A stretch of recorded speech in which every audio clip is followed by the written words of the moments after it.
Welcome back to Dukascopy TV. Joining me to discuss ageing population ahead of the conference taking place in Vienna next week is Vitalia Gaucaite, Chief of the Population Unit at the United Nations Economic Commission for Europe. Thanks for joining me today, Vitalia. So, can you please tell me, there are many countries coming together for the conference next week. Why is ageing population so important, and why is it discussed within UNECE? Last year we mentioned in the UN press, but also it went throughout the world, that we counted 7 billion people in the world. And out of those 7 billion people, 500 million are now 65 years or older. Quite a few, 7%.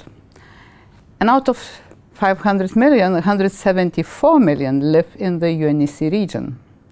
So it's a bigger, more than 1/3 of all the people live in our region.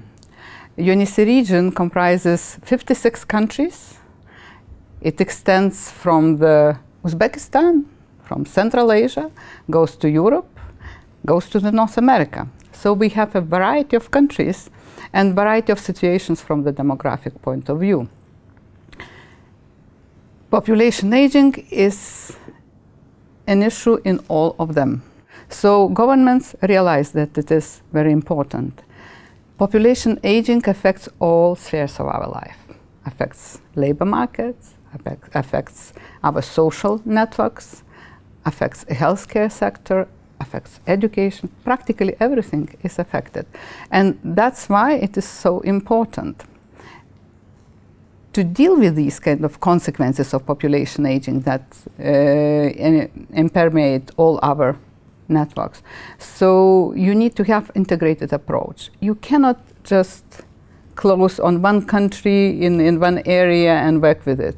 You need to have an integrated approach through all these sectors, but also across all the countries. So the conference stands under the motto to ensure a society for all ages and to promote active ageing. So what does this mean, and why is it so important? It means that we are promoting the well-being of people, not only when they are already old, but through all the life cycle. We want them to be healthy, we want them to age in the active manner, to participate in society, to contribute to society according to their means, but also to be able to live independently and autonomously. So this is the main thing, this active aging and quality of life of people in the older age. And what investments can be put into force to help with active ageing? When we live longer, we may perceive different challenges as individuals, but also as a society as a whole, as I said. And this investing in active aging shouldn't start only when people are old or just only for old people. It has to start from the early on. What we advocate for, and I'm sure we will have quite a few presentations during the conference on this matter, to invest into education, to invest into lifelong learning, because lifelong learning allows person to stay in work much longer. Some people are not so fortunate to be able to invest in their education earlier on. For example, developing countries, there are some unfortunate people who do not simply have the monetary means to be investing in their future in terms of aging. And with the current crisis which is ongoing, economies, they seem to have stopped to invest in aging, in effect. I don't think so. I don't think so that the economies stop investing into aging. No, they cannot afford stopping investing into aging. They may shift their focus.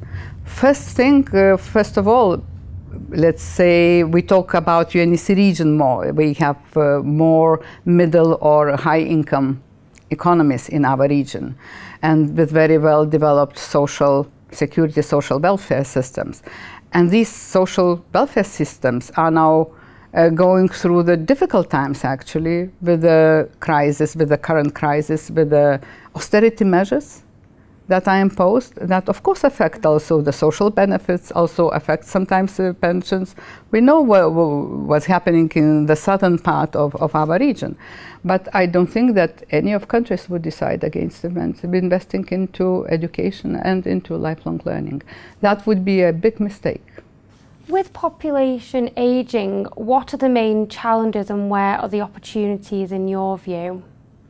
We hear very often on challenges. Actually, I would say that there is not a week these days in the world press that you wouldn't read an article about the population aging and challenges it poses. The Economist, the Financial Times, International Herald Tribune or New York Times, any of the bigger media has always a story about it. Just 2 days before was on aging in China, etc. And it's always about the challenges. These are challenges, but these are also places of opportunities with the aging.